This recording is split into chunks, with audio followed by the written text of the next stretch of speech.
Assalamualaikum warahmatullahi wabarakatuh. Saya Fahmi Istiqlal.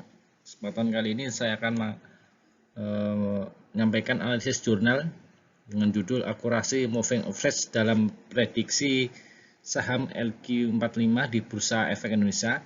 Ditulis oleh Ninyoman Mira Cahyani, Lufputu Wahyuni. Baik, abstraknya seperti ini. Jadi moving saham LQ45 adalah saham yang liquid di Bursa Efek Indonesia 45 yang paling bagus, yang liquid, paling laris.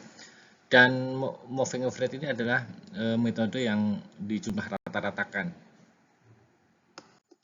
Baik, ringkasan artikelnya. Jadi investasi saham dan obligasi menjadi dua pilar penting dalam portofolio institusi keuangan. Nah, saham cenderung memberikan pengembalian tinggi namun dengan risiko yang besar. Nah, sementara obligasi menawarkan stabilitas melalui pendapatan tetap. Nah, kalau saham tergantung performa dari emitennya. Yang ketiga, karena perbedaan karakteristik ini, strategi diversifikasi yang melibatkan keduanya sangat penting dalam menghadapi dinamika pasar. Penelitian ini penting untuk membantu institusi keuangan membuat keputusan investasi yang optimal. Nah, rumusan masalahnya ada dua. Penelitian ini berangkat dari pertanyaan bagaimana perbandingan kinerja saham dan obligasi dalam portofolio institusi keuangan. Dan kedua, faktor apa saja yang mempengaruhi hasil kinerja tersebut. Nah, tujuan penelitian yang pertama mengevaluasi kinerja saham dan obligasi secara komparatif dalam konteks institusi keuangan. Yang kedua, tujuannya menyediakan rekomendasi praktis bagi pengelola portofolio investasi jangka panjang. Nah, metodologinya yang pertama menggunakan pendekatan literatur review kritis terhadap studi akademik setelah tahun 2019. Yang kedua, sumber yang dianalisis meliputi jurnal ilmiah, buku dan laporan riset yang relevan dengan perbandingan kinerja saham dan obligasi. Yang ketiga, fokus utama adalah return, risiko, korelasi, serta pengaruh faktor eksternal seperti kebijakan ekonomi dan kondisi pasar global.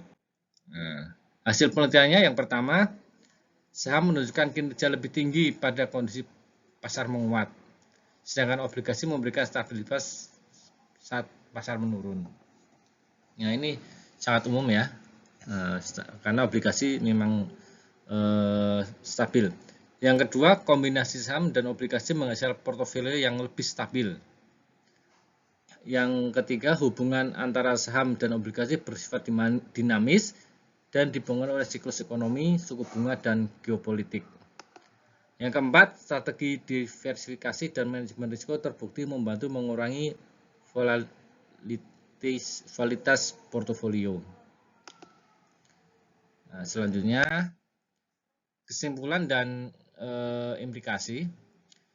Studi ini menyimpulkan bahwa pemahaman yang mendalam terhadap dinamika saham dan obligasi sangat penting untuk pengelolaan portofolio institusi keuangan. Diversifikasi yang seimbang dapat meningkatkan stabilitas dan efisiensi investasi jangka panjang. Temuan ini berguna bagi praktisi keuangan untuk membuat keputusan berbasis data dan risiko. Nah, yang kedua, analisis kritisnya. Yang apa tujuan penelitian jelas dan relevan? Apakah jelas relevan? Tujuan dirumuskan secara efektif dan berkaitan erat dengan isu aktual dalam manajemen portofolio institusi. Apakah metodologi yang digunakan tepat? Nah, mari kita lihat. Literatur review memungkinkan analisis luas terhadap tren dan pendekatan yang digunakan dalam studi sebelumnya. Namun kurangnya data empiris primer merupakan keterbatasan dari penelitian ini. Hasil penelitian mendukung kesimpulan atau enggak? Nah, ini yang pertama, ya, temuan dan kesimpulan konsisten serta didukung oleh analisis literatur yang mencakup berbagai konteks pasar dan pendekatan teoritis. Nah, apakah terdapat kelemahan atau bias? Potensi bias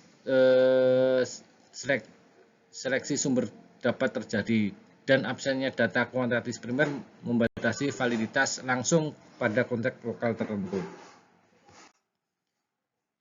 Bagaimana artikel ini berkontribusi pada bidang ilmuwan? Artikel ini berkontribusi dalam mengintegrasikan literatur global tentang investasi saham dan obligasi, memberikan perspektif teoritis dan praktis bagi pengembangan strategi investasi. Saran dan penelitian lanjutan disarankan untuk melakukan studi empiris berbasis data primer dari institusi keuangan lokal. Yang kedua, mengembangkan model prediksi kinerja portofolio yang mempertimbangkan kondisi pasar Indonesia. Terima kasih. Semoga bermanfaat. Assalamualaikum warahmatullahi wabarakatuh.